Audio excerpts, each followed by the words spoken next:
अस्सलामुअलैकुम, आप देख रहे हैं 92/8। मैं हूं फैसल अब्बासी। गुज़श्ता चंद रोज़ से पाकिस्तान में ज़ख़ीरा अंदोज़ों के ख़िलाफ़ क्रैकडाउन शुरू था और इसमें बिलखुसूस डॉलर की बात की जाए तो डॉलर के ख़िलाफ़ एक बड़े पैमाने पे जो लोग डॉलर को ज़ख़ीरा अंदोज़ी कर रहे थे, सट्टा खेल रहे थे, उनके ख़िलाफ़ क्रैकडाउन शुरू हुआ। फिर इसी तरह हमने ये भी देखा जो दीगर पहलू हैं, स्मगलिंग को लेकर भी ख़ासे इक़दाम किए गए और अब इनके नताइज आना शुरू हो गए हैं। पाकिस्तान के लिए इंतहाई खुशाइंद बात यह है कि आलमी ख़बरसां एजेंसी रॉयटर्स के मुताबिक पाकिस्तानी रुपये ने रवा माह यानी सितंबर में, आज सितंबर की आखिरी तारीख है, लेकिन सितंबर पहले हफ्ते से लेके अब तक दुनिया की तमाम करेंसियों को मात दे दी है और दुनिया भर में पाकिस्तानी करेंसी सबसे तगड़ी दिखाई दी है।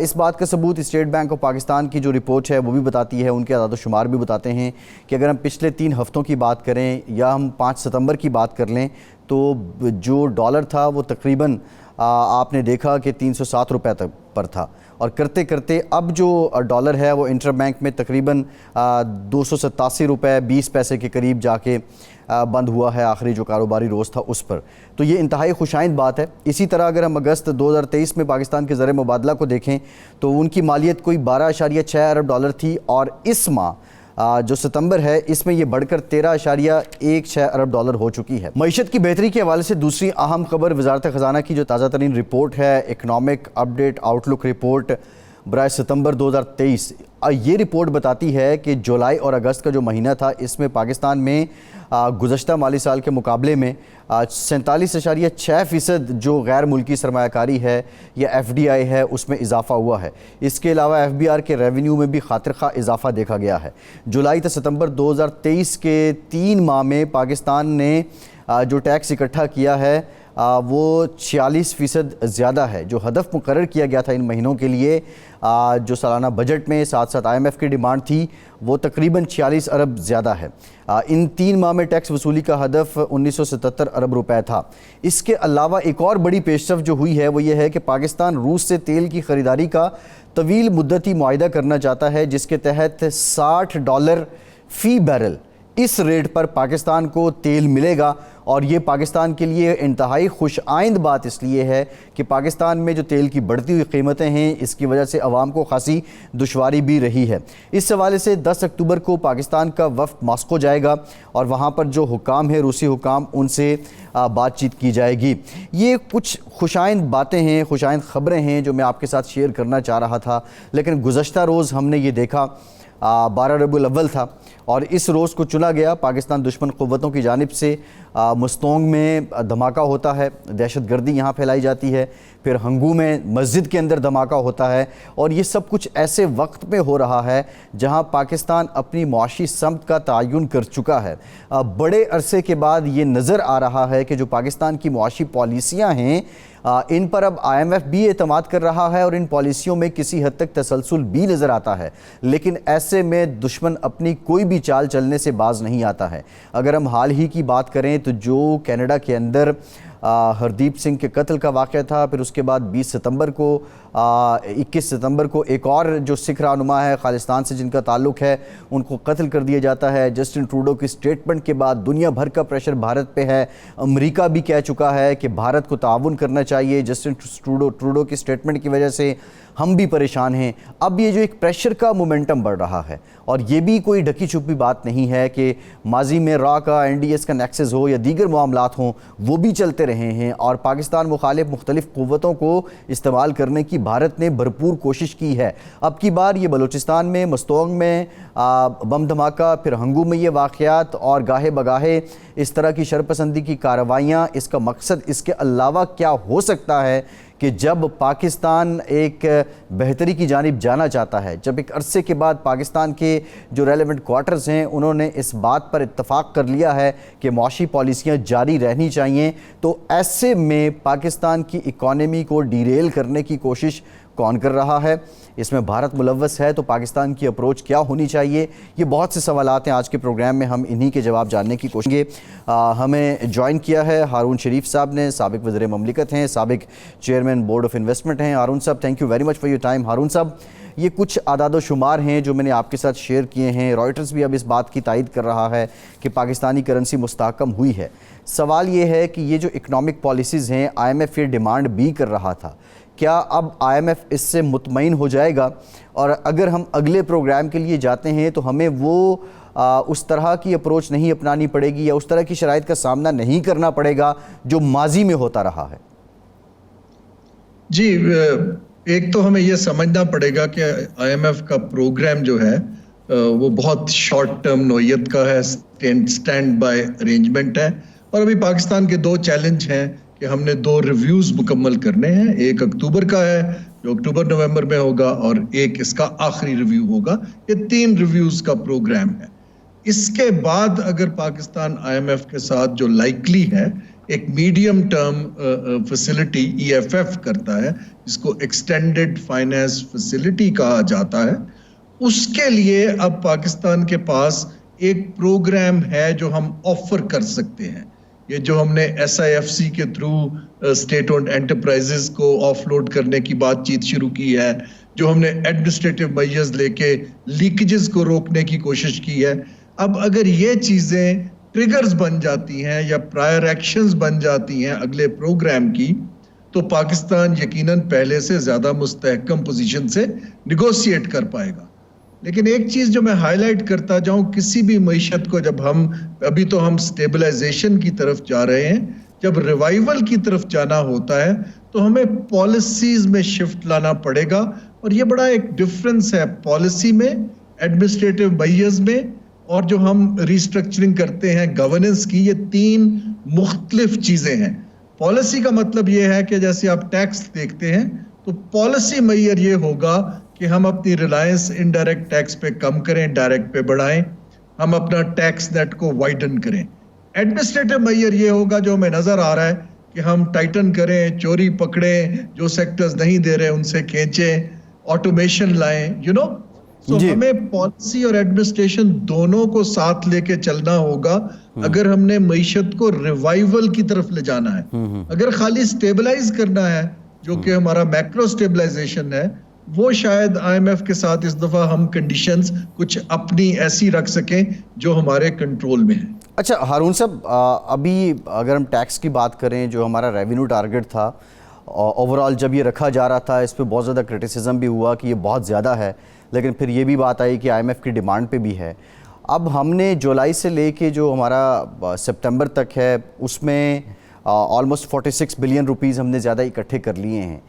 ये पॉलिसी की वजह से मुमकिन हुआ है या जो एडमिनिस्ट्रेटिव कंट्रोल बेहतर होने की वजह से हुआ है? ये जी ओवरसाइट बेहतर होने की वजह से हुआ है। इसको क्योंकि हुकूमत के सब जो हमारे पावरफुल सर्कल्स हैं उन्होंने अपनी तरजीह बनाया है, वो नजर आ रहा है विजिबिलिटी, और इसके हमने जो गवर्नेंस और एडमिनिस्ट्रेटिव के मेजर्स लिए हैं ये उसकी वजह से हो रहा है। मैं होपफुल हूं कि अनकरीब अगर हम 1-2 पॉलिसी स्टेप्स भी ले लें, टैक्स नेट को वाइडन कर लें, तो ये टारगेट कहीं से कहीं और मजीद बढ़ सकता है। लेकिन इसमें एक बहुत इंपॉर्टेंट चीज है जिसकी खुशाइन बात है, जिसकी बातचीत अब शुरू हो गई है कि देखें, टैक्स कलेक्ट करना तो सप्लाई साइड है कि हमारे पास रिसोर्सेज कितने आ रहे हैं, लेकिन हमें जो हमारी एक्सपेंडिचर मैनेजमेंट है हमें उसको रैशनलाइज करना बहुत जरूरी है। IMF हमें ये नहीं कहता है कि जी आप यहां से खींचें, जबरदस्ती करें, वो कहता है कि अपने बजट का खसारा घटाएं। खसारा 2 तरफ से घटता है, एक तरफ से अपने रेवेन्यूज बढ़ाएं और एक तरफ से इखराजात को ठीक करें और सही तरजीह में ले आएं, ताकि जो हमारे अननेसेसरी वेस्टफुल प्रोजेक्ट्स हैं, इंफ्रास्ट्रक्चर के हैं, कुछ पर्क्स हैं, प्रिविलेजेस हैं, एग्जेम्पशंस हैं, हमें उससे ग्रेजुअली अगले 3 साल में निकलना पड़ेगा। फिर हम पाकिस्तान के लिए इंशाल्लाह एक बेस बन जाएगा जिस पे आप मईशत को ग्रोथ की तरफ ले जा सकेंगे। अच्छा हारून साहब, एडमिनिस्ट्रेटिव कंट्रोल की या गवर्नेंस की हम बात करें तो आपको याद होगा 3-4 हफ्ते पहले जब ये केयर टेकर गवर्नमेंट आती है, दूसरी गवर्नमेंट जाती है, तो डॉलर बिल्कुल बेकाबू, इवन 326, 327, 330 रुपए तक भी ओपन मार्केट में चला गया। फिर हमने देखा सेवरल ऑपरेशंस होते हैं और उसके बाद इसमें ग्रेजुअली कमी आती है और आज तकरीबन 287 रुपए पे है इंटर बैंक में, और फिर जो डिफरेंस था इंटर बैंक और ओपन मार्केट का वो भी कम हो जाता है। क्या आप नहीं समझते कि पॉलिसी का एक तसलसल ना होना भी पाकिस्तान की मईशत में एक डायलेमा रहा है, लेकिन जो गवर्नेंस को पॉइंट ऑफ व्यू है वो काफ़ी कमज़ोर रहा है पिछले कुछ महीनों में, जिस वजह से ये सारी बेयकीनी भी थी और सट्टेबाज फ़ायदा भी उठा रहे थे। So major problem is governance. जी, मेजर प्रॉब्लम तो गवर्नेंस, देखें at the end of the day तसलसल पॉलिसियों का मजबूत इदारों से चलता है। इदारे क्या होते हैं कि उसको जो हमारी इलीट है, रूलिंग इलीट, वो एम्पावर करती है और उसके अच्छे बोर्ड्स बनाती है, अच्छे उनके हेड्स लगाती है, सिस्टम्स बनाते हैं ताकि इदारों पर लोगों का एतबार बढ़े।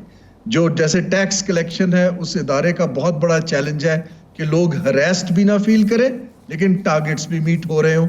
ये एक अच्छी गवर्नेंस और एडमिनिस्ट्रेशन का नतीजा होता है। लेकिन मैं ये कह ये रहा हूं कि जो पॉलिसी होती है वो एक आपकी शिफ्ट लाती है, एक सिमत बनाती है। जो एडमिनिस्ट्रेशन है वो मीशत की सिमत नहीं बनाती, वो मीशत को मैनेज करने की बेहतरी लाती है। सो जो हमें इस वक्त सिमत ये बनानी है कि हमारा करंट जो ढांचा है मीशत का, वो 240 मिलियन लोगों को सपोर्ट नहीं कर पा रहा, इतना डॉलर्स भी नहीं ला पा रहा और ना वो रेवेन्यू ला पा रहा है ताकि हम उनकी हेल्थ, एजुकेशन, स्किल्स डेवलपमेंट पे जितना चाहिए इन्वेस्टमेंट कर सके। सही है। उसको करने के लिए हमें पॉलिसी मैयस चाहिए कि हम राइट सिम्प में ऐसे सेक्टर्स में इन्वेस्टमेंट्स को अट्रैक्ट करें जो जॉब्स भी क्रिएट करें और हमारे लिए फ्यूचर में ग्रोथ का बायस बन सके। सही है। अच्छा हारून साहब, ये जो स्टेट ऑन एंटरप्राइजेज हैं, आपने जिक्र भी किया इसका, अगर पीआईए को, स्टील मिल्स को अगले 3-4 माह में नीलाम नहीं किया जाता या इनको प्राइवेटाइज नहीं किया जाता आसान लफ्ज़ में, तो आप समझते हैं कि जो हम जितनी मर्जी टर्म्स एंड कंडीशंस पूरी कर लें और जब हम एक्सटेंडेड जो फंडिंग फैसिलिटी है इसकी आईएमएफ की, उसकी तरफ जाएंगे तो आईएमएफ शायद फिर रिलक्टेंट हो जाए और ये कंडीशन उस वक्त प्रायर हो और शायद पॉलिटिकल पार्टीज़ के लिए इनको प्राइवेटाइज करना उतना आसान नहीं होगा। आप समझते हैं कि ऐसा मुमकिन है? कि मेरा ख्याल है कि हमें प्राइवेटाइजेशन पे स्टक होने की ज़रूरत नहीं है। मसला इस वक्त क्या है, हुकूमत ने यह फैसला लेना है कि हमने अब से कमर्शियल इदारे नहीं चलाने हैं, ठीक है ना जी। इसके बाद आप उसको कॉन्ट्रैक्ट आउट कर सकते हैं, प्रोफेशनल्स को दे सकते हैं, स्टॉक एक्सचेंज के थ्रू बेच सकते हैं शेयर्स, जरूरी नहीं कि उसको ऑक्शन ही करें, वो आप प्रोफेशनल्स पे छोड़ दीजिए। अगर हुकूमत पीछे हट जाती है कि हमने अब इनको अपने बजट से सपोर्ट नहीं करना, हमने इनको चलाना नहीं, जिनको चलाना आता है उनको दे देना है, वो एक फैसला पूरी दुनिया के इदारे बहुत अप्रिशिएट करेंगे। मैं ये कहता जाऊं कि ये कोई फैमिली सिल्वर बेचने की बात नहीं है। जो मैं बार बार कह रहा हूं, ये एक पॉलिसी डिसीजन है कि हुकूमत अब से कमर्शियल एंटरप्राइजेस नहीं चलाया करेगी। ये ज्यादा जरूरी है। पीआईए वगैरह फिर उसमें रेलवेज और बाकी चीजें फॉल करेंगी, स्टील मिल्स, कि जी अब हुकूमत का काम नहीं है तो इसको कैसे चलाना है। सही है। अच्छा, 3-4 माह की जल्दी की जरूरत नहीं है। बिल्कुल ठीक है, बिल्कुल ठीक है हारून साहब। बजाय इसके कि हुकूमत बार बार इनको बेल आउट करती रहे और अर्निंग कुछ हो ना और एक जिम्मेदारी आप पे रहे और फिर आपके खसारे का भी बड़ा हिस्सा हो। अच्छा, सवाल एक और भी पहलू है। हमने देखा गुज़श्ता रोज़ मस्तोंग में धमाका हुआ, हंगू में धमाका हुआ, फिर पिछले 1-2 हफ्तों की डेवलपमेंट काफ़ी खासा प्रेशर रहा भारत पे और पहली बार हम देख रहे हैं अमेरिका, कनाडा, ऑस्ट्रेलिया, बरतानिया, यूरोप के कुछ ममालिक वो जस्टिन ट्रूडो के मौक़िफ़ की तायीद कर रहे हैं।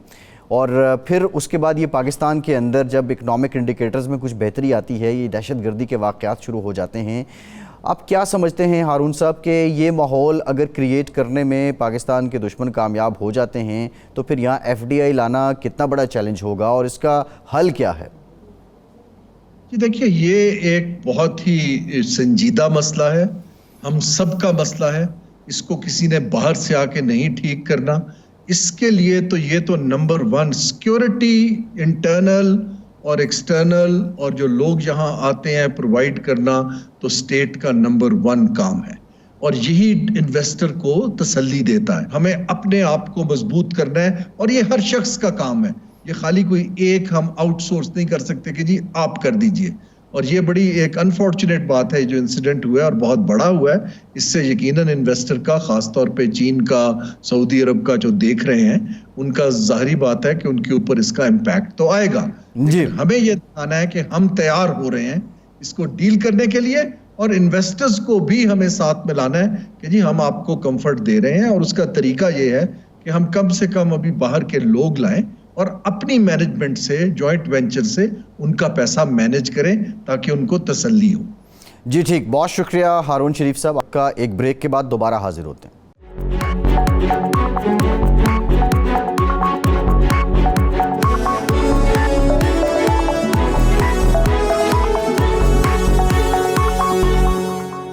ब्रेक के बाद एक बार फिर से आपको खुशामदीद कहेंगे। हमें ज्वाइन किया है मलिक बोस्तान साहब ने, फॉरेक्स ट्रेडर एसोसिएशन के प्रेसिडेंट हैं। मलिक साहब बहुत शुक्रिया आपका। मलिक साहब, हमने ये देखा कि रवा माह के शुरू में या पिछले माह के आखिर में जो ओपन मार्केट और इंटर बैंक का फ़र्क था डॉलर का, वो तकरीबन 20-25 रुपए तक पहुंच गया था। और फिर करते करते जब से ये क्रैकडाउन शुरू हुए, ऑपरेशन शुरू हुए ज़ख़ीरा अंदोज़ों के ख़िलाफ़, तो उसके बाद अब इतना खासा फ़र्क भी नहीं है और इंटर बैंक में 287 रुपये पे डॉलर है। सबसे पहले ये बताइए कि डॉलर क्या मज़ीद नीचे आएगा और कितना आएगा? देखो जी, डॉलर का जो रियल वैल्यू है वो 240 है।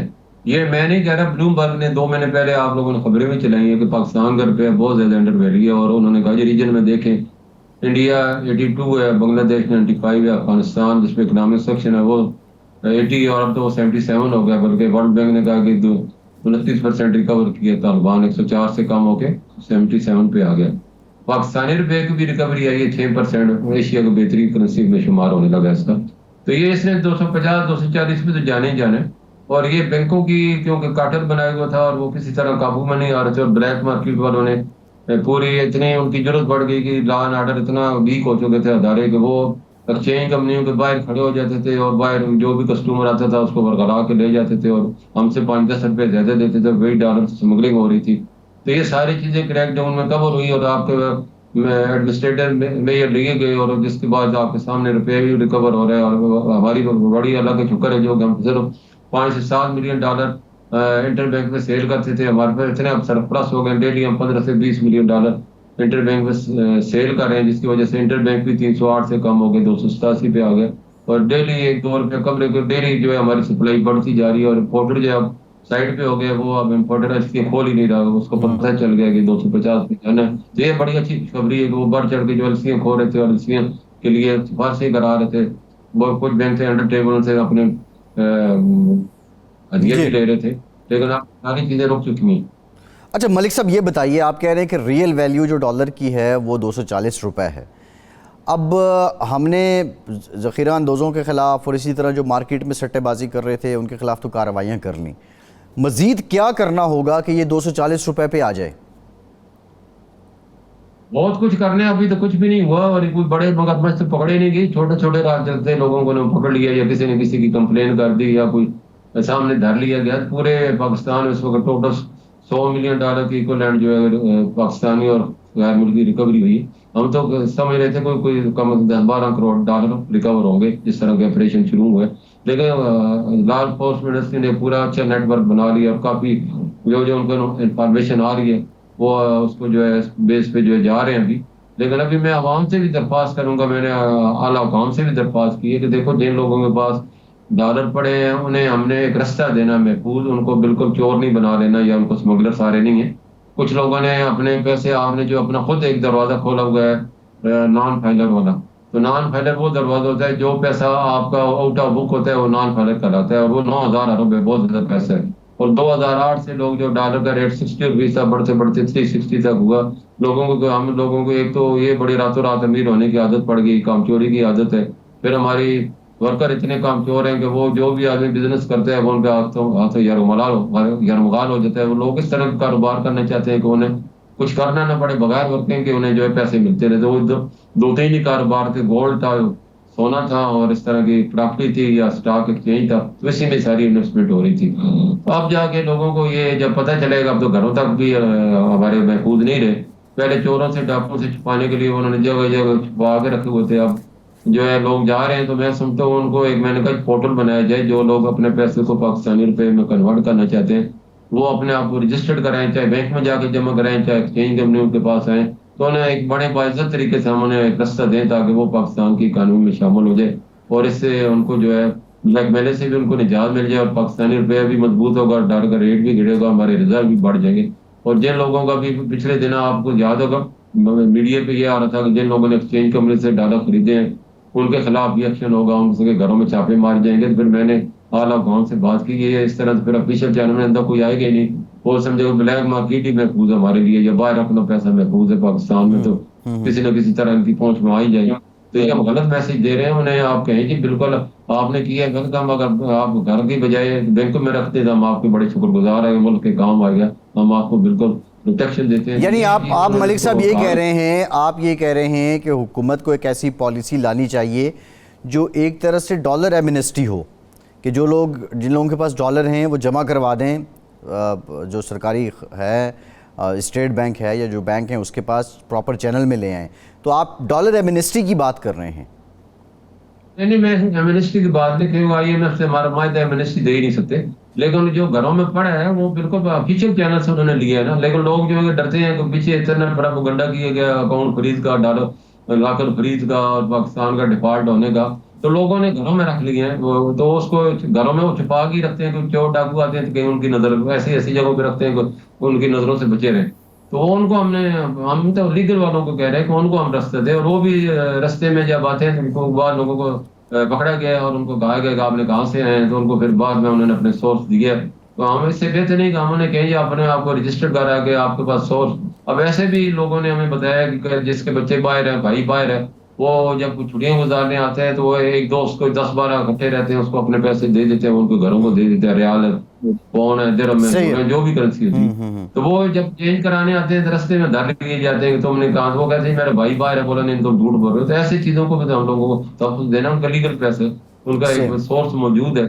तो ऐसे लोग जो घरों में जब छुट्टी आते हैं वो रखवा जाते हैं, जब कोई मकान खरीदना होता है, जब मरम्मत करनी होती है, ये प्लाट खरीदना है, तो उस वक्त वो चेंज कराते हैं। अच्छा, ये जो जी मलिक साहब, ये जो खबर आई है, ये जो खबर आई है कि 6% बेहतरी आई है पाकिस्तानी करेंसी में, ये कितना बड़ा पॉजिटिव सेंटिमेंट है पाकिस्तान में इन्वेस्टमेंट को लेकर, और बिलखुसूस जो रेमिटेंसेज हैं उनको प्रॉपर चैनल से लाने के लिए ओवरऑल इसका मैसेज बिजनेस कम्युनिटी में क्या जाता है? देखो जी, बहुत अच्छा जाता है, क्योंकि पहली दफा ऐसे हुआ कि इंटरनेशनल मीडिया ने भी कहा है कि पाकिस्तानी रुपया रिकवर हुआ है, वरना अमूमन ज़िग-ज़ैग होता था, 2 दिन बढ़ता था, 4 दिन घटता था, 4 दिन घटता था, 10 दिन बढ़ने में लगा देता था। तो सारी हमारी मेहनत की गई किराए पे पानी फेर देते थे बैंक वाले। बैंकों को भी लॉ एनफोर्समेंट एजेंसियों ने बुलाया, उन्हें बताया पाकिस्तान के आप रुपये के साथ नहीं खेलें, कार्टेल ना बनाए, स्पेकुलेशन नहीं करें। और वो भी इस वक्त जो है बड़ा ताउन कर रहे हैं। आपने देखा बैंक रेट भी बढ़ रहे हैं, पहले वरना वो हम अगर 10 रुपये घटाते थे तो वो 20 रुपये बढ़ा देते थे, तो हमारी सब कोशिशों में पानी फेर देते थे। तो अब उनको भी अकल आ गई, और मैं समझ अल्लाह करे वो इसी तरह ही रहे, दोबारा ना स्पेकुलेशन में आ जाए। तो ये पाकिस्तान का देखो, इससे इंटरेस्ट रेट बढ़ना था, पूरी फोरकास्ट आ रही थी, लेकिन नहीं बढ़ा। और हमें उम्मीद है कि जिस तरह भी तकरीबन 7% जो है इस वक्त महंगाई कम होनी चाहिए मेरे हिसाब से, क्योंकि डॉलर 20 रुपये बढ़े तो 7% बनता है ये। तो इसमें अगर 7% नहीं 5% भी अगर ये कीमतें कम करते हैं, जैसे गौहर एजाज साहब ने 2 दिन पहले कहा था कि हम 1 अक्टूबर को एनर्जी के बिल कम करेंगे। सही है। अच्छा मलिक साहब, हमने ये भी देखा माजी में कि 5-6 महीने के लिए जब शरह सूद बुलंद थी, इससे पहले वाली हुकूमत और उससे पहले वाली हुकूमत जब आई, तो हॉट मनी आई पाकिस्तान में। हफीज़ शेख साहब उस वक्त वज़ीर ख़जाना थे। अभी जो हालात हैं यहाँ, अभी भी शरह सूद बुलंद है, रुपी तगड़ा हो रहा है। आप समझते हैं कि पाकिस्तान में जो FDI है या बैंकों में रिज़र्व या डिपॉजिट के तौर पे मज़ीद डॉलर आने का इम्कान है?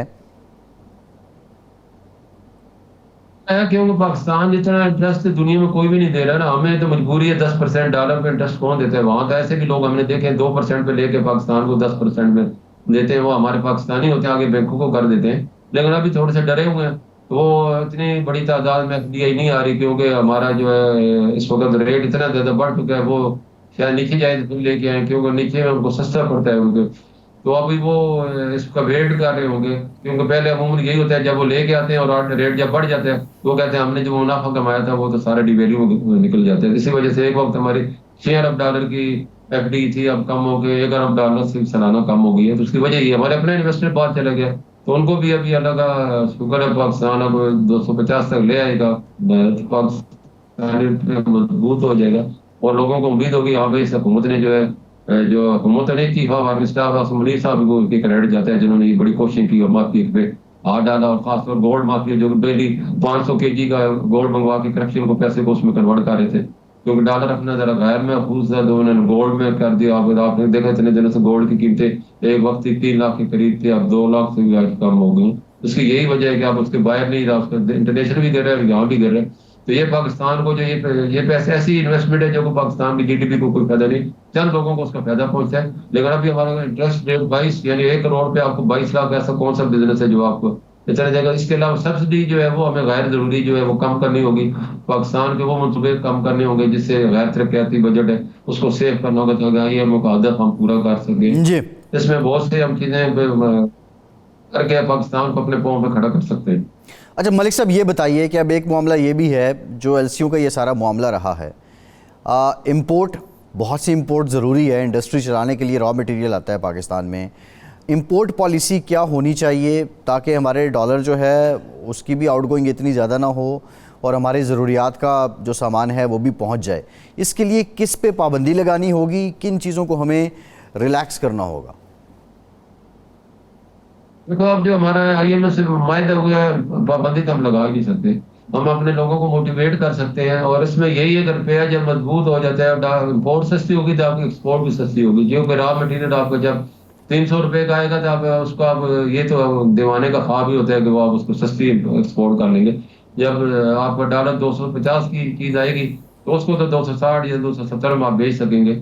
इस तरह हमारा एनर्जी का बिल है जो 36 अरब डॉलर सालाना है, जो सबसे बड़ा हमारा बोझ है, और इसके सबसे बड़ा बोझ तो आईपीपी है, जैसे 5300 गर्दिशी कर्जे हो गए हैं। और इस आईपीपी के नासूर को हमें जो है खत्म करना होगा या कुछ भी इनसे साथ रिव्यू करना होगा, क्योंकि ये हमारा बहुत ज्यादा पैसा ले जाते हैं। इस वक्त हमारे ईरान के साथ जो हमारा मायदा है ऑयल और गैस का, ईरान ने वादा किया है 20% कम में देगा, और हमारे 7 अरब डॉलर बचते हैं। हम इसी तरह 2 अरब डॉलर हमारे ट्रांसपोर्ट के बच जाते हैं, ये 9 अरब डॉलर तो हम यहाँ से बचा सकते हैं। तो ये भी एक बहुत बड़ा इनकलाब आ सकता है पाकिस्तान में। इस तरह जैसे आपने देखा आजकल अखबारों में ये बड़ा आ रहा है कि 9 लाख पाकिस्तानी बाहर चलेंगे, बहुत ज्यादा लोग पाकिस्तान से। ये कोई खुशी की बात है, गमी की बात नहीं है, इसको ना इतना नेगेटिव पॉजिटिव है। यही लोग आपको रेमिटेंस भेजेंगे। इस वक्त यूरोप में आपको मैं बताता चलूँ बहुत ज्यादा वहाँ वर्कर की जरूरत है, खासकर जो उनके ओल्ड लोग हैं उनको संभालने वाला कोई नहीं है। उनकी औलादें तो वहाँ से पता है सेल्फ सिस्टम है, वो तो वहाँ छोड़ जाते हैं, वहाँ जो ओल्ड होम होते हैं। तब वो यहाँ से पाकिस्तानी से बड़ी तादाद में उनके बड़ी अच्छी उन्होंने उनको ऑफर दी है, 2000 पाउंड 3000 पाउंड। देखेंगे उन्होंने पहली दफा ये कहा कि वीजा क्यों दे रहे हैं ताकि ये पैसे उधर खर्च करें, पाकिस्तान की तरफ न लेके। तो हमें भी इस चीज को देखने है कि हमने जो हमारे लोग जाए रेमिटेंस भेजे फिर तो पाकिस्तान को भेजा, क्योंकि जाते तो सारे लोग 50-60 लाख रुपया दे रहे हैं इस वक्त वहां जाने के लिए। तो वो एक तो ये हमारा फॉरेन एक्सचेंज इधर जा रहे हैं, लेकिन वहां से अगर आएगा नहीं फिर बड़ा नुकसान होगा। इसके लिए भी हुकूमत को कोई पॉलिसी बनानी चाहिए ताकि आपने देखा हमारी हर साल 10% बढ़ती थी, लेकिन अब बढ़ नहीं रही बल्कि कम हो रही है। तो इसमें हुंडी हवाले को जो उनके बड़े बेनिफिशरी हैं, जो लोग आप एक इंटरनेशनल लॉ बना गए, मैं आपके ये बड़े लोगों को पता है, कम लोगों को पता है, इंटरनेशनल लॉ बन गया, जो भी किसी भी मुल्क का शहरी वो किसी मुल्क में आकर अपनी जायदाद खरीदता है और उसका जो कंट्री है बेनिफिशरी वो उसको क्लेम कर सकता है कि इसको मनी ट्रायल नहीं देगा तो वो प्रॉपर्टी उस कंट्री की हो जाएगी। कंट्री ने इस पे अमल की और इस पे फायदा भी उठाया। तो हमें भी जो हुंडी हवाले का तब भी खाता होगा जो हुंडी हवाले के जरिए पैसा बेचते हैं और वहाँ जायदादें बनाते हैं। तो उनका अगर हम कल कमा नहीं करेंगे, उनको इस तरह सेटल देंगे, पूछेंगे नहीं कि ये हमारे सारे जो है पाकिस्तानी उधर क्या होगा, कुछ नहीं होगा, पाकिस्तान अपने पाँव में खड़ा होगा और अंदर के लिए। जी ठीक, बहुत शुक्रिया मलिक खान साहब, आप हमारे साथ मौजूद थे। एक ब्रेक लेते हैं और ब्रेक के बाद बात करेंगे जो पाकिस्तानी वफ़द 10 अक्टूबर को मॉस्को जा रहा है। शुनीद यही है कि रूस के साथ $60 फ़ी बैरल पेट्रोलियम मसनूआत ख़रीदने का मुआहदा होने जा रहा है। इसके असरात क्या होंगे, इस मुआहदे की तकमील कब होगी और पाकिस्तान में क्या पेट्रोलियम मसनूआत की कीमतें कम होंगी, ब्रेक के बाद बात करते हैं।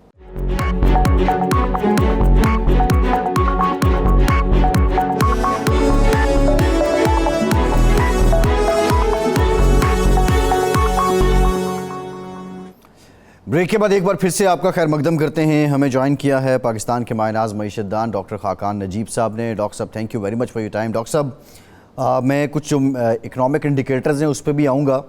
खासी बेहतरी आई है इस महीने में, रॉयटर्स ने भी खबर लगाई है पाकिस्तानी करेंसी से मुताल्लिक कि इसमें भी बेहतरी आई है, लेकिन पाकिस्तान की एक अंग्रेज़ी अखबार ने खबर लगाई है कि पाकिस्तानी वफ़द 10 अक्टूबर को मॉस्को जा रहा है और रूस के साथ मुआहिदा है जो $60 फ़ी बैरल का, ये तय होने जा रहा है। इससे मुतालिक आपके पास क्या इत्तलात हैं और ये हो जाएगा, और इस पर जो बिलखुसूस अमरीका है, G7 हैं, क्या उनकी तरफ से तो कोई एतराज़ नहीं होगा? जो भी कैपेसिटी है पाकिस्तान में रशियन ऑयल को रिफाइनरीज में यूज़ करने की, उसको यूज़ किया जा सकता है। आपको पता है कि रूस इंडिया में भी तेल बेच रहा है, सो इंडिया को तो शायद किसी ने नहीं रोका। पाकिस्तान भी दुनिया भर से तेल खरीदता है, अरब लाइट खरीदता है। तो अगर कोई रशिया से हमें कम कीमत पर ऐसा तेल मिल रहा है जो हमारी रिफाइनरीज कर सकती हैं यूज़, तो वाई नॉट। मतलब ये तो इतनी सादा गुफ्तगू है। द वर्ल्ड इज़ ओपन, हमें दुनिया से जहाँ से भी बेहतर दाम, बेहतर शर्तों पर चीज़ मिलती है, हमें उसको इस्तेमाल करना चाहिए। एनर्जी नीड पूरे करने के लिए तो खित्ते में ज़रूर देखना चाहिए, जैसे हम टैपी को देख रहे हैं, कार कंट्रीज़ हैं, ये तो हमारे खित्ते के लोग हैं। तो इन अपनी नीड्स को पूरा करने के लिए पाकिस्तान को ज़रूर यूज़ करना चाहिए, इसमें कोई ऐसी बात नहीं है। डॉक्टर साहब, लास्ट टाइम भी जो हुआ था और जो जहाज़ आया था रूस से तेल का, प्रॉब्लम यही था कि उसको यहाँ पे रिफाइनरीज़ में हम ट्रीट नहीं कर सकते थे, और शायद एंड प्रोडक्ट तो हमारे पास आएगी नहीं कि जिसको हम एज इट इज़ यूज़ कर सकें। तो ये कितना बड़ा चैलेंज पाकिस्तान के लिए अब है कि अपनी जो रिफाइनरीज़ हैं उनको थोड़ा ऑटोमेशन पे लाएं, उनमें जिद्दत लाएं। अगर हम ये कर लेते हैं तो फिर हमारे लिए कोई इतना बड़ा चैलेंज नहीं रहेगा रूस से हम तेल ख़रीदें या कहीं और से ख़रीदें। देखिए, ये तो बड़ी टेक्निकल जुज़ियात हैं कि इस वक्त रिफाइनरी की क्या कैपेसिटी है, वो कितना ऑयल ये यूज़ कर सकती हैं। पहले वो दूसरा क्रूड अगर यूज़ करती रही हैं, पाकिस्तान अब भी 60-70% डिपेंडेंट है इंपोर्टेड ऑयल्स पे। सो अगर आप इसकी और डेप्थ में जाएंगे तो ये कहना पड़ेगा कि पाकिस्तान के पास अगर पिछले साल 47 वेल्स की ड्रिलिंग हो रही थी, तो आज से चंद साल पहले 110 वेल्स की ड्रिलिंग हो रही थी। तो क्यों नहीं हमें अपने वेल्स की ड्रिलिंग करनी? 2014 में 100 वेल थे और अब सिर्फ 47 हैं। जी, तो अगर आपने खुद ये बात सामने रखी तो फिर तो मैं ये कहूँगा कि आपको अपने इंडिजिनस रिसोर्सेज को यूज़ करना है। पहली प्रायोरिटी तो आपकी ऑब्वियसली ये होगी कि आप अपने इंडिजिनस रिसोर्सेज को यूज़ करें। बड़ी फाइंड्स हमने सुई की एक टाइम पे की, अब हम करने जा रहे हैं कि हम अपनी मादनियात को बलूचिस्तान में जाके कोशिश कर रहे हैं कि वहाँ से निकाली जाएं। 2028 में पहला पाकिस्तान से कॉपर है वो एक्सपोर्ट होगा। तो इस बात में तो कोई गुंजाइश नहीं है कि हमें अपनी इकोनॉमिक गवर्नेंस जो है उसको हर एरिया में बेहतर करना है। एनर्जी तो अब एक कलीदी एरिया है जिसमें एक ओवरऑल स्ट्रक्चर बनना है, चाहे वो बिजली हो, गैस का सेक्टर हो, पेट्रोलियम का सेक्टर हो। ये तो बात आपकी बिल्कुल दुरुस्त है। तब तक जब तक हम इंटरनेशनल डिपेंडेंट हैं तो हमें ये जाकर देखना है कि क्या हमें कभी ऑयल की हेजिंग करनी चाहिए। मैं बड़े क्लियरली आपको ये कहता हूँ कि जब कोविड के ज़माने में ऑयल बहुत नीचे चला गया था, मैं कंसिस्टेंट था इस चीज़ पे कहने में कि पाकिस्तान को ऑयल अगले 2-3 साल के लिए हेज कर लेना चाहिए, यानी कि फ्यूचर्स की बाइंग कर लेनी चाहिए, क्योंकि ये इतना नीचे चला गया है। जब भी कोविड ख़त्म होगा, अब ऑयल इस वक्त $95 पे है, ब्रेंट, अरब लाइट 100 के करीब जाकर फिर 95 पे आया है। तो अगर आप देखें तो ऑयल तो इंटरनेशनल मार्केट में ऊपर जा रहा है। किसी मुल्क ने उस दौरान ऑयल ख़रीदा है डॉक्टर साहब, जब इवन माइनस में चला गया? वो एक तो ये भी खबर आई कि वो आपको $60 भी दे रहे थे अगर आप खरीदें, एक टाइम ये भी आया। तो किसी मुल्क ने इस दौरानिए में खरीदा? देखिए ना, वो तो बहुत से मुल्क बहुत से काम कर रहे होते हैं, और ऐसा भी हुआ होगा कि स्टोरेज फैसिलिटी नहीं होगी तो people would like to get their oil out, ऐसा ज़रूर हुआ होगा उस ज़माने में। बट पाकिस्तान या कोई भी ममालिक जो ये सलाहियत रखते हों कि वो ये काम कर सकें, तो वो ज़रूर कर सकते होंगे, जिसे आप कहेंगे फॉरवर्ड बाइंग या हेजिंग ऑयल की। तो बहुत से मुल्कों ने ये काम किए होंगे। आपने ये भी इंश्योर करना है कि पाकिस्तान की आने वाली 5-10 साल की जो नीड्स हैं वो कैसे इस पूरे इकोसिस्टम में होगी, एनर्जी की कौन सी चीज़ होगी। जैसे मैं तो ये कहता हूँ कि पाकिस्तान में बिजली ही होनी चाहिए जो कि घर इंडस्ट्री चला रही हो, क्योंकि गैस जो है उससे तो एफिशिएंट बिजली बनानी चाहिए। सोलर है, हवा है, ये सारे काम तो अब आपको करने हैं। अब इन कामों की तरफ तो आपको जाना है। आपने ये जो फॉसिल फ्यूल्स है इससे निकलना है, ग्रीन एनर्जी पे जाना है। ये सारा इकोसिस्टम जो है ये डेवलप करने के लिए तो आपको मिनिस्ट्री ऑफ एनर्जी में एक सलाहियत, एक काबिलियत कायम करनी है। यही है ना फ्यूचर। ये सब कुछ किया जा सकता है पाकिस्तान के पास। लेकिन डॉक्टर साहब अब मामला ये है, डॉक्टर साहब आप इंडिजिनस रिसोर्सेज की बात कर रहे हैं, उनको यूटिलाइज करने की। अब 2035 तक पाकिस्तान को जो ऑयल की ज़रूरियात होंगी वो अराउंड 44 मिलियन मेट्रिक टन होंगी, और अब से तकरीबन 50-60% ज़्यादा होंगी जितनी अब हैं। अब सवाल ये पैदा होता है कि हमारे पास टेक्नोलॉजी, एक्सपर्टीज़, कैपेसिटी क्या मौजूद है, या हमें मुआहदे करने पड़ेंगे, और अगर हम मुआहदे करते हैं तो उसमें फिर कोई फ़ैसला आड़े नहीं आ जाएगा। ये जो अनसर्टेनिटीज़ हैं इनका हल क्या है? देखिए ना, सिर्फ आपको मुआहदे ही नहीं करने पड़ेंगे, बल्कि आपको ये भी देखना पड़ेगा कि अब आपने इलेक्ट्रिक व्हीकल्स की तरफ किस तरह जाना है ताकि आपकी ये जो ऑयल की नीड है ये कम हो। ये तो कलीदी फैसला है जो मुल्क को करना है। नंबर 2, पाकिस्तान को ये फैसला करना है कि ये जो सिटीज की ग्रोथ है जिसमें डिस्टेंसेस बहुत ज्यादा हैं, इसको आपने कैसे हल करना है। आपने पब्लिक ट्रांसपोर्ट कैसे बनानी है। ऑफ कोर्स हम पब्लिक ट्रांसपोर्ट नहीं बना सके, इसीलिए तो लोगों पर इम्पैक्ट बहुत बड़ा आ रहा है। आप ये देखिए ना कि आपके नेबरिंग कंट्रीज में या इवन डेवलप्ड ममालिक में क्यों नहीं पेट्रोल के बढ़ने का इम्पैक्ट आता, बिकॉज हर एक ने मोटर बाइक या गाड़ी पे नहीं जाना या रिक्शे पे नहीं जाना, सब ने पब्लिक ट्रांसपोर्ट पे जाना है। जो उनकी सबवे है वो बिजली से चलती है, जो बसेस हैं वो ईवी से चलती हैं। सो इसीलिए उनके लिए बढ़ी हैं कीमतें, पर उस तरह से इम्पैक्ट नहीं है जो पाकिस्तान पे इम्पैक्ट है। इसी तरह पाकिस्तान को हमारी बिल्कुल आपने गैप भी ठीक रखा, क्रूड ऑयल भी कम हुआ है। ये सारे एक्सप्लोरेशन लोकल भी हमें बढ़ानी है, जो सर्कुलर डेट है उनको भी क्लियर करना है ताकि लिक्विडिटी भी पैदा हो पाकिस्तान में। ये सारे काम जो हैं, इसके लिए जो आपने बात सामने रखी, काबिलियत तो आपको मिनिस्ट्री में पॉलिसी लेवल पे बनानी पड़ेगी। जो आपके रेगुलेटर्स हैं उनको भी काबिल करना पड़ेगा। These are all doable task. ये पाकिस्तान के लिए कोई इतना मुश्किल टास्क नहीं है जो हम आपके सामने रख रहे हैं। अगले 10 साल में ऐसी एनर्जी की नीड्स बनाइए कि पाकिस्तान 2035 तक काफी हद तक इंडिजिनस रिसोर्सेज पे आ गया हो, सेल्फ सफिशिएंट हो, ट्रांजिशन कर रहा हो और फॉरवर्ड लुकिंग हो। और अभी 41,000 नेम प्लेट कैपेसिटी जो इस वक्त बिजली की है उसको यूटिलाइज कीजिए। बिजली की कीमत को कम करने के लिए, जैसे मैंने गैस का कहा, बहुत से काम किए जा सकते हैं। ये सब काम होने हैं अब अगले 5 से 10 साल में। अच्छा डॉक्टर साहब, दो तीन जो इंडिकेटर्स हैं वो बड़े पॉजिटिव रहे हैं और पिछले 3-4 हफ्तों में ही पॉजिटिव रहे हैं। हम ये देखें तो स्टेट बैंक की बात करें, उसके मुताबिक हमारे जो फॉरेन एक्सचेंज रिज़र्व हैं वो उनमें इजाफा हुआ है, वो तकरीबन अब $13 बिलियन के करीब जा चुके हैं। हमारा जो डॉलर है पिछले 3 हफ्ते में, हमारा जो रुपया है इनफैक्ट उसने डॉलर को काफ़ी डिवैल्यू किया है। 20 रुपये का फ़र्क पड़ा है 5 सितंबर से लेके अब के इंटर बैंक में। और इसी तरह जो जुलाई था, अगस्त और सितंबर तक जो टारगेट था रेवेन्यू, उससे 46 अरब रुपए हमने ज़्यादा इकट्ठे कर लिए हैं। ऑल दो पॉलिसी को टाइट किया गया, साथ साथ गवर्नेंस को बेहतर किया गया। अगेन क्वेश्चन जो आता है, क्या ये तसलसल जारी रहेगा और इसको जारी रखने के लिए मज़ीद क्या करना होगा, और इसके असरात अवाम पे कब मुंतकिल होंगे? आपने बहुत ज़बरदस्त इंडिकेटर सामने रखे हैं, इस पे एक एक पे बात कर लेते हैं। नंबर 1 बात कर लेते हैं। देखिए, रुपए में ये हो रहा था कि पाकिस्तान में 2 तो क्लियर मार्केट्स हैं, जो हमारी इंटरबैंक ऑफिशियल मार्केट है, एक हमारी ओपन मार्केट है, एक तीसरी इललिजिटिमेट, इररेगुलर, इलिसिट मार्केट क्रिएट हुई थी, जिसको ग्रे मार्केट कहें, जो भी कहें आप। उसको एडमिन मेजर से लोग इसको क्रैकडाउन कहते हैं। Actually this is not crackdown. All we are doing is कि हम कंप्लायंस और एनफोर्समेंट मांग रहे हैं कि आप ये इलीगल कारोबार पाकिस्तान में नहीं कर सकते। नंबर 2, स्मगलिंग नहीं कर सकते। नंबर 3, अक्रॉस द बॉर्डर जो हम अपनी नीड्स पूरी करवा रहे थे उसको नहीं कर सकते पाकिस्तान से पूरा। ये पाकिस्तान के डॉलर्स हैं, पाकिस्तान में रहने चाहिए।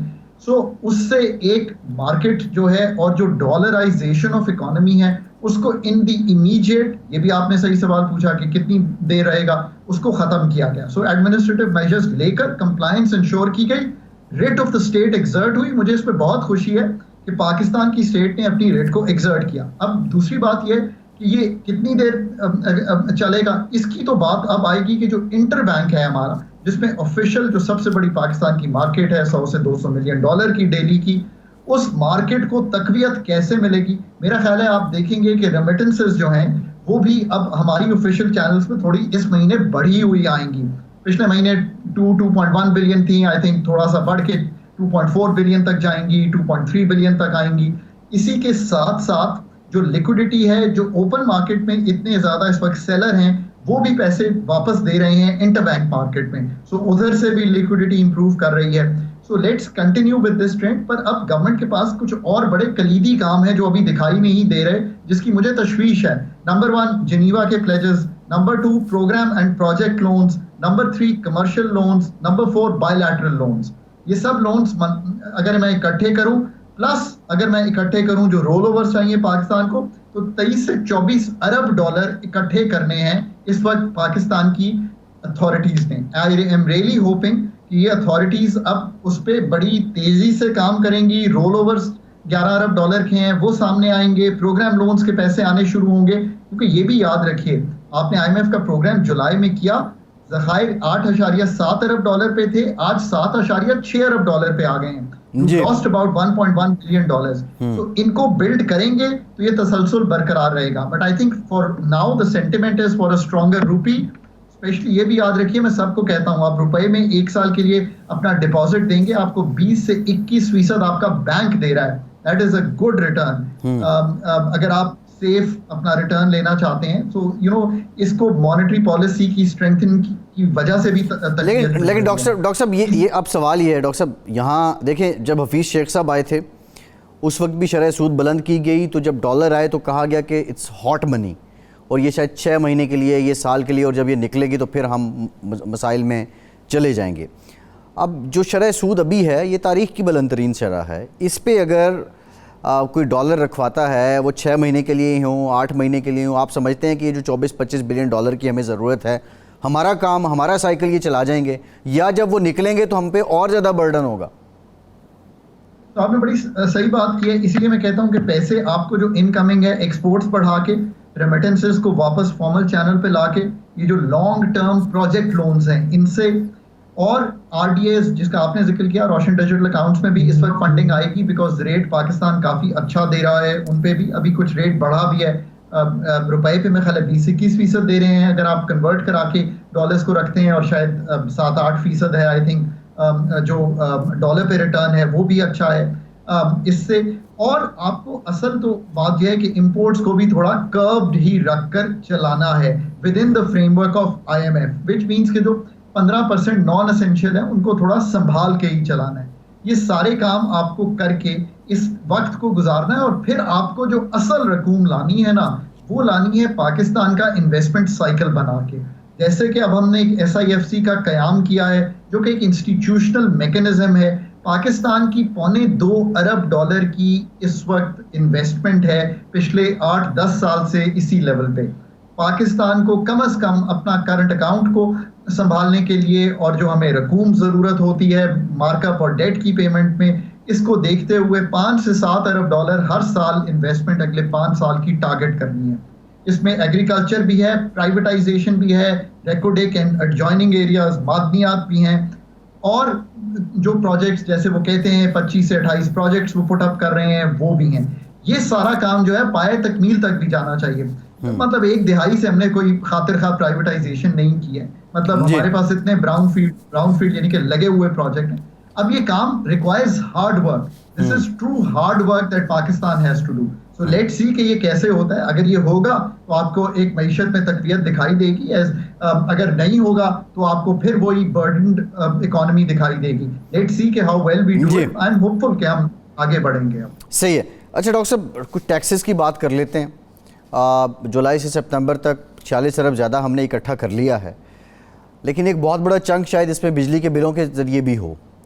सवाल ये है कि टैक्स नेट को बढ़ाने की बात हम पिछले 10-12 साल से सुन रहे हैं, लेकिन उसमें कोई खातिर खा इजाफा नहीं हो सका। इसमें फॉल्ट FBR का है या आवाम का है?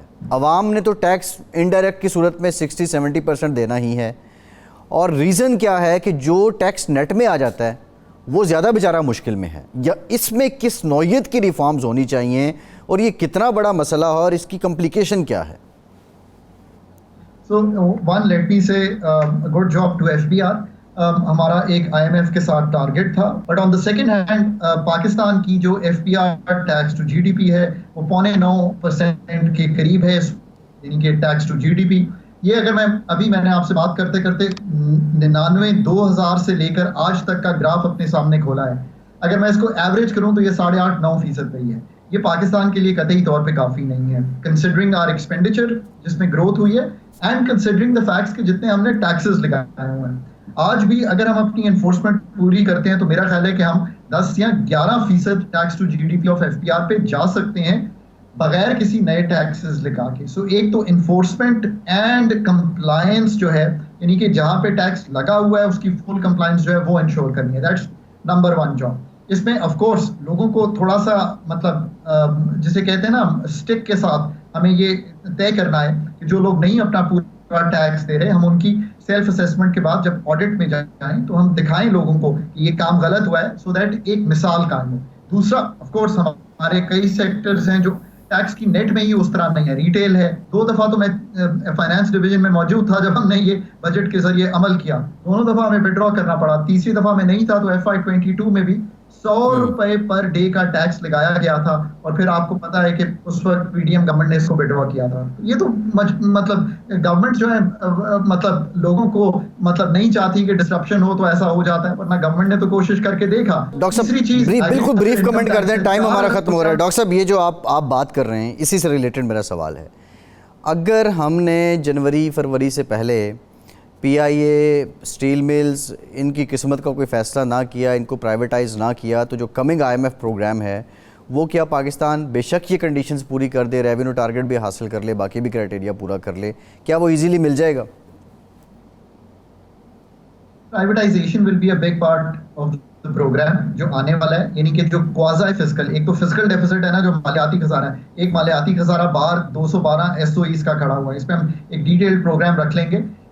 मेरा नहीं ख्याल कि पीआईए या प्राइवेटाइज हो पाएगी अगले 3-4 माह में। अभी तो उसकी restructuring, cleaning, financial balance sheet, एक और पीआईए का बनना, यही काम अगर हम कर लें तो बड़ी बात होगी। उसका एक FA अपॉइंट कर लें, फाइनेंशियल एडवाइजर, यही काम करके आगे बढ़ें। पर इसके बगैर चारा कोई नहीं।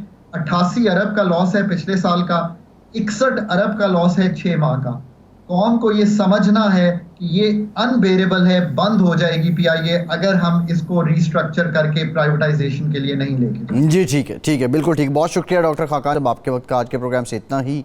फैसल अब्बासी को इजाज़त दीजिए।